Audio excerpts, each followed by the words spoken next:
সত্যি বলতে কি জীবনের সুখ সবসময় বড় বড় কিছুতে থাকে না। অনেক সময় এমন ছোট্ট ছোট্ট মুহূর্তর মধ্যেই লুকিয়ে থাকে আসল শান্তি। আর সকালের হাঁটাহাঁটির পর এক কাপ লিকার চা সেই ছোট্ট সুখগুলোর একটি।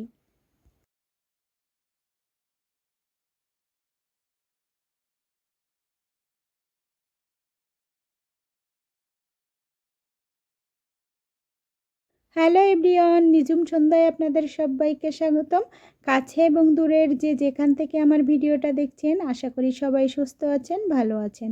আমরাও সুস্থ আছি, ভালো আছি। আজ ভোরের একটা অসাধারণ মুহূর্ত আপনাদের সাথে শেয়ার করতে চলে এলাম। এখন বাজে সকাল 5:30। পুরো বাড়িটা এখনও গভীর ঘুমে ডুবে আছে। চারপাশে একদম নীরবতা, কেউ এখনও ঘুম থেকে ওঠেনি।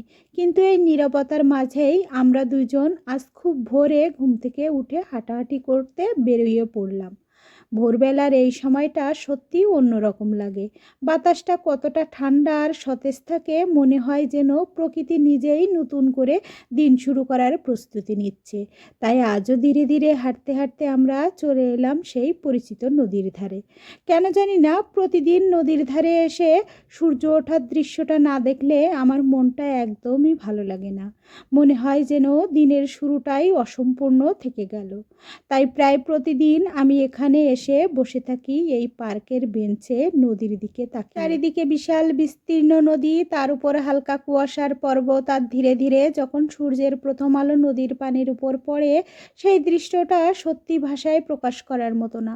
মনে হয় যেন পুরো পৃথিবী সোনালি রঙের সাথে নদীতে জেলেদের মাছ ধরার দৃশ্যটা দেখতে কত যে ভালো লাগে। ছোট্ট ছোট্ট নৌকা নিয়ে তারা নদীর বুকে জাল ফেলেছে, কেউ আবার গুটিয়ে নিচ্ছে। সেই দৃশ্যগুলো দেখলে মনে হয় প্রকৃতির সাথে মানুষের একটা গভীর সম্পর্ক আছে, যেটা শহরের ব্যস্ত জীবনে আমরা অনেক সময় ভুলে যাই। এই কয়েকটা মুহূর্ত যেন মনকে এক অদ্ভুত শান্তি দেয়। জীবনের সব দুশ্চিন্তা, ক্লান্তি যেন এক ভোরের আলোতেই ধীরে ধীরে মুছে যায়। সত্যি বলতে, আমার দিনের শুরুটা হয় এই পার্কে বসে সূর্য ওঠা দেখে। আজও ঠিক তেমনই একটা সুন্দর সকাল কাটালাম। ধীরে ধীরে সূর্যটা পুরোপুরি উঠে গেল, চারপাশে আলো ছড়িয়ে পড়লো, আর সেই সাথে বুঝতে পারলাম এবার বাসায় ফেরার পালা। সূর্যটা দেখতে দেখতে আমরা দুজন আবার হাঁটতে হাঁটতে বাসার দিকে ফিরে যাচ্ছি, কারণ বাসায় গিয়ে তো আবার অনেকগুলো কাজ অপেক্ষা করছে আমার জন্য। সকাল শুরু হলেও সংসারের কাজগুলো একের পর এক শুরু হয়ে যায়। তবুও মনে হয় দিনের শুরুতে যদি এমন কিছু শান্ত সুন্দর মুহূর্ত পাওয়া যায়, তাহলে সারাদিন সব কাজই যেন অনেক সহজ হয়ে পড়ে। প্রকৃতির এই ভোরবেলার সৌন্দর্য সত্যিই সৃষ্টিকর্তার এক অসাধারণ দান। আর এই সুন্দর মুহূর্তগুলো উপভোগ করতে পারাটাই যেন জীবনের একটা বড় সুখ। হাঁটাহাঁটি করে শেষ করে বাসায় ফিরলাম। ভোরের সেই নির্মল বাতাসে কিছুক্ষণ হাঁটাহাঁটি করলে শরীরটা যেন হালকা লাগে, তেমনি মনটাও ফ্রেশ হয়ে যায়। নদীর ধারে সূর্য ওঠার সেই দৃশ্যটা দেখে ধীরে ধীরে বাসার দিকে ফিরলাম। তখনই মনে হচ্ছিল আজকে বাসায় ফিরে এক কাপ গরম গরম রঙিন চা খাবো। বাসায় ঢুকতেই মনে হলো আজকের এক কাপ লিকার চা খাওয়ার দরকার। আর দেরি না করে সরাসরি রান্নাঘরে চলে এলাম চা তৈরি করতে। সকালের এই সময়ে এক কাপ ধোয়া ওড়া চা যেন পুরো শরীরকে আবার নতুন করে জাগিয়ে তোলে। আমার চা কিন্তু একটু আলাদা। আমি সাধারণত চিনি ছাড়াই লিকার চা খেতে পছন্দ করি। চায়ের আসল স্বাদটা তখন যেন ভালোভাবে বোঝা যায়। তাই নিজের জন্য বানালাম এক কাপ চিনি ছাড়া। বাসায় কোনো কাজ শুরু করিনি। সকালে এই শান্ত মুহূর্তটা একটু উপভোগ করছি, কারণ আমি জানি আর একটু পরেই সংসারের কাজগুলো একে একে শুরু হয়ে যাবে। রান্নাঘরের কাজ, সেই সাথে সব মিলিয়ে সব কিছুর ব্যস্ততা। সত্যি বলতে কি জীবনের সুখ সব সময় বড় কিছুতেই থাকে না। অনেক সময় এমন ছোট্ট ছোট্ট মুহূর্ততেই লুকিয়ে থাকে জীবনের আসল সুখ শান্তি। আর সকালের হাঁটাহাঁটির পর এক কাপ লিকার চা সেই ছোট্ট সকালের শুরুটা যদি হয় একটু গুছিয়ে নেওয়ার মাধ্যমে, তাহলে পুরো দিনটা যেন অন্যরকম সুন্দর লাগে। আজ সকালেও তাই একটু চা নাস্তা খেয়ে আমি চলে এসেছি ঘরটা গোছানোর কাজে। যদিও এই রুমটাতে এখন খুব একটা থাকা হয় না, তাই প্রতিদিন আলাদা করে খুব সাজিয়ে গোছানোও হয় না। তবুও আমার অভ্যাস আছে ঘর যেন কখনো নোংরা ও অগোছালো না থাকে, তাই প্রতিদিনই ঝেড়ে মুছে পরিষ্কার করে রাখি। এই রুমটা একটা আলাদা গল্প আছে। আমার বেডের উপরেই রাখা আছে আমার পড়ার ছোট্ট মিনি টেবিলটা, আর আমার খুব প্রিয়। যখনই মন চাই একটু বসে পড়াশুনো করি কিংবা হারমোনিয়ামটা খুলে সুর তুলি। তাই এগুলো হাতের কাছেই রাখার জন্য বেডের উপরে সাজিয়ে রেখেছি। তবে এগুলো থাকার কারণে মাঝে মাঝে রুমটা একটু অগোছালোও মনে হয়, কিন্তু আসলে ঘরটা সবসময়ই পরিষ্কার। আজ ভাবলাম যেহেতু সকালটা শুরু হয়েছে শান্তভাবে, তাই এই রুমটাকে আরেকটু সুন্দরভাবে গুছিয়ে নিই। আমার কাছে সকালবেলার সবচেয়ে গুরুত্বপূর্ণ কাজগুলোর মধ্যে একটি হচ্ছে বেড গোছানো। আমি মনে করি দিনের শুরুতেই যদি নিজের বেডটা সুন্দর করে গুছিয়ে নেওয়া যায়, তাহলে যেন মনেও একটা পরিপাটি অনুভূতি চলে আসে। আমাদের বাসায় 2টা রুম আর 2টা বেড। যখন 2টা বেড সুন্দরভাবে গুছিয়ে ফেলি, তখন আমার মনে হয় যেন ঘরের অর্ধেক কাজই আমি শেষ করে ফেলেছি। তারপরে শুরু হয় ঘর ঝাড়া মোছার কাজ, জানালার ধারে জমে থাকা হালকা ধুলা, বেডের চাদর ঠিক করা, টেবিলটা সোজা করে রাখা। এই ছোট্ট ছোট্ট কাজগুলোই ঘরকে নতুন করে প্রাণ দেয়। ধীরে ধীরে যখন ঘরটা ঝকঝকে হয়ে ওঠে, তখন মনটাও ভরে যায় এক অদ্ভুত। সকালের কাজকর্ম শেষ করে যখন একটু স্বস্তির নিঃশ্বাস ফেলবো ভেবেছি, ঠিক তখনই আর একটা মজার ঘটনা ঘটে গেল। রুমটা সুন্দর করে গুছিয়ে নেওয়ার প্রায় শেষ, ঝাড়ু দেওয়া শেষ, ঠিক সেই সময়ই আমার হাজবেন্ড বাজার থেকে ফিরে এসেছেন। হাতে করে নিয়ে এসেছেন বিশাল বড় একটা ফুলকপি। আমি তো কয়েকদিন আগেই তাকে বলেছিলাম ফুলকপির সিজন তো প্রায় শেষ হয়ে গেল, এবছরের মতো শেষবারের মতো একটা ফুলকপি নিয়ে আসেন। আমার কথাটা তিনি এমনভাবে সিরিয়াসলি নিয়েছেন যে ছোটোখাটো না, পুরো 4 কেজি ওজনের এক ফুলকপি নিয়ে হাজির। আমার হাজব্যান্ডের স্বভাবই এমনই, তাকে যদি আমি কিছু একটা ধরে আনতে বলি, তাহলে তিনি যেন সেটাকে বেঁধে নিয়ে আসেন। তো তাই একটু মজা করেই বললাম, আমি তো একটা ফুলকপি আনতে বলেছিলাম, তো ফুলকপির রাজাই নিয়ে চলে এসেছেন। আমরা দুজনেই হেসে ফেললাম। ফুলকপি নয়, সাথে করে কিছু ডিমও নিয়ে এসেছেন। আমি ডিমগুলো নিয়ে প্রথমে পরিষ্কার করার কাজটা শুরু করলাম। ডিমগুলো প্রায় 10 মিনিট ভিজিয়ে রেখেছিলাম জলে। এদিকে বসে থাকতে থাকতে দুপুরবেলায় রান্নার প্রস্তুতিও আমার নেওয়া হয়ে গেছে কাজকর্ম গোছাতে গোছাতে। তো এখানে দেখেন আমি আজকে ফুলকপি দিয়ে তেলাপিয়া মাছ রান্না করছি।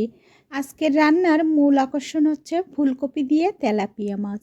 সকালে হাজবেন্ড যে বিশাল ফুলকপির বাজার নিয়ে এসেছেন, সেটারই একটা অংশ সুন্দর করে কেটে ধুয়ে নিয়েছি আমি।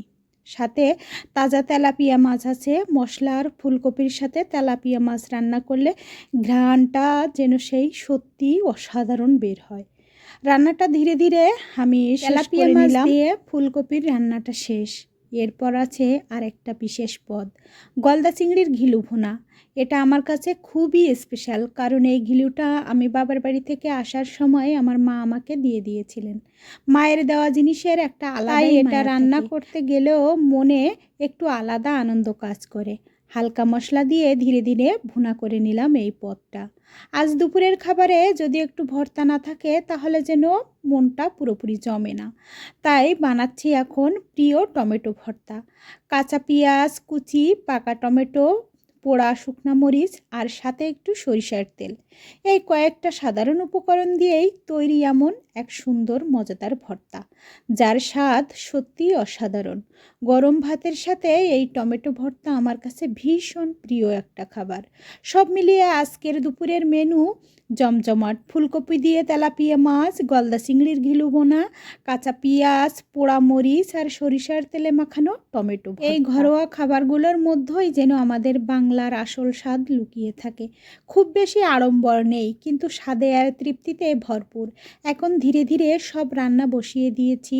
আমি রান্না শেষ করে নিয়েছি, আর রান্নাঘর জুড়ে ছড়িয়ে পড়ছে মশলার সেই চিরচেনা ঘ্রাণ। মনে হচ্ছে আজ দুপুরের খাবারটা বেশ জমে যাবে। দুপুরের রান্নাবান্না শেষ করতে না করতেই বেশ কিছুটা সময় কেটে গেল। রান্নাঘর জুড়ে কখনো মশলার সেই চিরচেনা ঘ্রাণ ভেসে আসছে, ফুলকপি দিয়ে তেলাপিয়া মাছ, গলদা চিংড়ির ঘিলু বোনা আর টমেটো ভর্তা। সব কিছু রান্না শেষ করে মনে হলো এবার একটু স্বস্তি নেওয়া যাক। কিন্তু আমার স্বভাবটাই এমন যে কাজ শেষ হলেই আরেকটা কাজ চোখে পড়ে যায়। তাই ভাবলাম যেহেতু রান্নাঘরেই আছি, তাহলে আমার কিচেনের যে টেবিলটা আছে সেটাও একটু সুন্দর করে গুছিয়ে ফেলি। এই টেবিলটার উপরেই থাকে আমার প্রতিদিনের দরকারি অনেক জিনিসপত্র, ক্যারি কুকার, ব্লেন্ডার, আরও কিছু ছোটোখাটো কিচেনের সরঞ্জাম। রান্না করতে করতে অনেক সময় এগুলো একটু এদিক ওদিক হয়ে যায়, তাই একে একে সব ঠিকঠাক জায়গায় সাজিয়ে প্রথমে টেবিলের উপরে থাকা জিনিসগুলো সরিয়ে নিলাম। তারপর একটা পরিষ্কার কাপড় দিয়ে ধীরে ধীরে টেবিলের উপরটা ভালো করে মুছে নিলাম। মুছতে মুছতে দেখলাম টেবিলটা আবার আগের মতো ঝকঝকে হয়ে উঠেছে। এরপর ক্যারি কুকার, ব্লেন্ডার আর অন্যান্য জিনিসপত্র আবার সুন্দরভাবে সাজিয়ে রাখলাম। আসলে আমার একটা অভ্যাস আছে, স্নান করার আগে যদি ঘরের সব কাজ শেষ না করি তাহলে মনে হয় বাকি রয়ে গেছে। তাই চেষ্টা করি ঘরের ছোট বড় সব কাজ স্নানের আগে গুছিয়ে ফেলতে। আজও ঠিক তাই করেছি। রান্না শেষ, কিচেন পরিষ্কার, আর এখন কিচেনের টেবিলটাও একেবারে গুছিয়ে পরিপাটি হয়ে গেছে। চারপাশে তাকিয়ে এখন মনে হচ্ছে সব কিছুই ঠিকঠাক আছে, একটা সুন্দর পরিপাটি পরিবেশ। অবশেষে আমার কিচেনের টেবিলটাও পুরোপুরি রেডি। এখন আর কোনো কাজ বাকি নেই, তাই একবার একটু নিজের জন্য সময় আমি এখন স্নানে ঢুকবো। সত্যি বলতে কি, সব কাজ গুছিয়ে নিয়ে তারপর স্নান করতে যাওয়াই যে স্বস্তি, সেই অনুভূতিটা সত্যিই আলাদা। মনে হয় যেন দিনের একটা বড় অংশ সুন্দরভাবে সম্পূর্ণ করে স্নান সেরে পূজা দিয়ে যখন একটু মনটা শান্ত হয়ে গেল, তখনই মনে হলো এবার দুপুরের খাওয়া দাওয়ার পালা। সকাল থেকে এত কাজের পর একটা সময় যেন একটু স্বস্তির প্রয়োজন আছে, একটু শান্তির প্রয়োজন আছে। রান্নাঘরে গিয়ে ধীরে ধীরে সব কিছু গুছিয়ে আমার হাজব্যান্ডের জন্য প্লেটটা সুন্দর করে রেডি করে দিলাম। গরম ভাত, সাথে আজকের রান্না করা সব পদ দিয়ে তেলাপিয়া মাছ, গলদা চিংড়ির ঘিলু ভুনা, টমেটো ভর্তা সব কিছু সাজিয়ে রেখে তাকে ডেকে বললাম, চলেন। হাজব্যান্ডের একটা বিষয় আমাকে সবসময় খুব অবাক করে, আমি যা কিছুই রান্না করি না কেন সেটা তার কাছে সবসময় ভালো লাগে। তিনি কখনো আমার রান্নার দোষ ধরেন না, বরং সবসময় হাসি মুখে বলেন, খুব ভালো হয়েছে। অনেক সময় এমনও হয়েছে আমি নিজের পরে খেয়ে বুঝতে পেরেছি যে রান্নাটা আসলে তেমন ভালো হয়নি। তখন মনে হয় উনি নিশ্চয়ই বুঝিয়েছিলেন, তবুও আমাকে কিছু বলেননি। শুধু আমাকে খুশি রাখার জন্য হয়তো এই সময়টা ছোট ছোট বিষয়গুলোই আসলে সম্পর্ককে সুন্দর করে তোলে। একজন আরেকজনকে একটু বুঝে নেওয়া, একটু ভালোবাসা দিয়ে আগলে রাখা, এসবের মধ্যেই সংসারের আসল সুখ লুকিয়ে। দুপুরের খাওয়া দাওয়া শেষ হতে না হতেই পরের কাজ শুরু হয়ে গেল। আমার খাওয়া শেষ করে আমি প্লেট, বাটি, বাসনপত্র সব ধুয়ে ফেললাম। আমার একটা অভ্যাস আছে, রান্না খাওয়া দাওয়ার পর বাসনপত্র জমিয়ে রাখতে পারি না, সব কিছু কাজ শেষ করে একটু দাঁড়িয়ে বিশ্রাম নিতেই হঠাৎ মনে হলো আজকে কেন জানি না একটু টক কিছু খেতে ইচ্ছা করছে।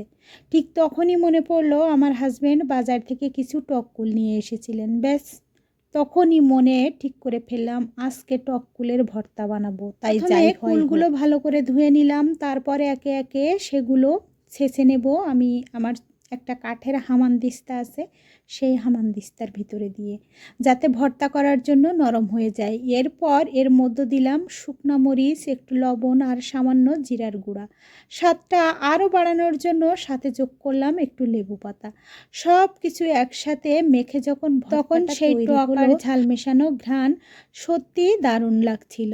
এভাবে খুব সহজে তৈরি হয়ে গেল আমার টক কুলের। তবে এই কুলের সিজন প্রায় শেষ, তাই যারা এখনও এই কুলের ভর্তা খেয়ে দেখেননি, সুযোগ থাকলে একবার অবশ্যই বানিয়ে খেয়ে দেখতে পারেন।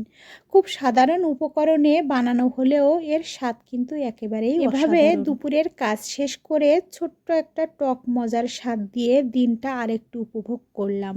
আর আমার বাবার বাড়ি তো টক কুলের অনেক গাছ আছে, তো আমরা যেখানটাতে থাকি এখানে টক কুল প্রায় নেই বললেই চলে। দুই একটা গাছ কারোর বাড়িতে আছে কি নেই সেটা আমার জানা নেই। তো আমার হাজবেন্ডকে বলেছিলাম টক কুল খাওয়ার জন্য, তো উনি সারা বাজার ঘুরে কোথাও পাননি, কোথা থেকে যেন নিয়ে এসেছেন। আর এই কুলটা এতটাই মজা ছিল, আর মাখানোর পরে তো আরও বেশি মজা হয়েছে।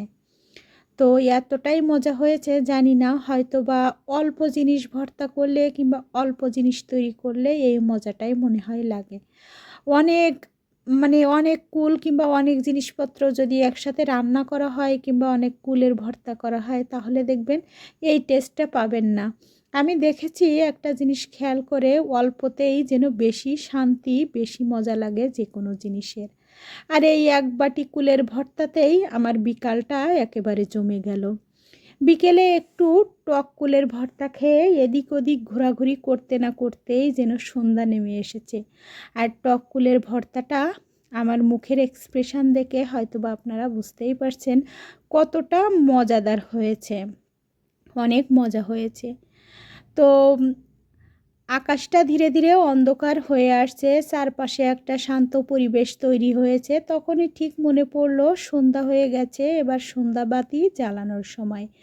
আমি গিয়ে সন্ধ্যাবেলার প্রদীপ জ্বালিয়ে দিলাম। প্রদীপের সেই নরম আলো ঘর জুড়ে ছড়িয়ে পড়ল। আমার হাজব্যান্ড মুড়ি মাখা খাওয়ার জন্য আমাকে বলছিলেন, তার জন্য ওনাকে একটু সব রকম উপকরণ দিয়ে আমার হাতের স্পেশাল রসুনের আচার দিয়ে মুড়ি মাখাও করে দিলাম।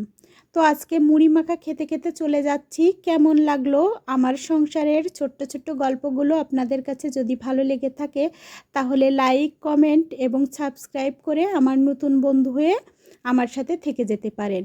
সবাই সুস্থ থাকবেন, ভালো থাকবেন। দেখা হবে পরবর্তী কোনো ভিডিওতে। ধন্যবাদ সবাইকে।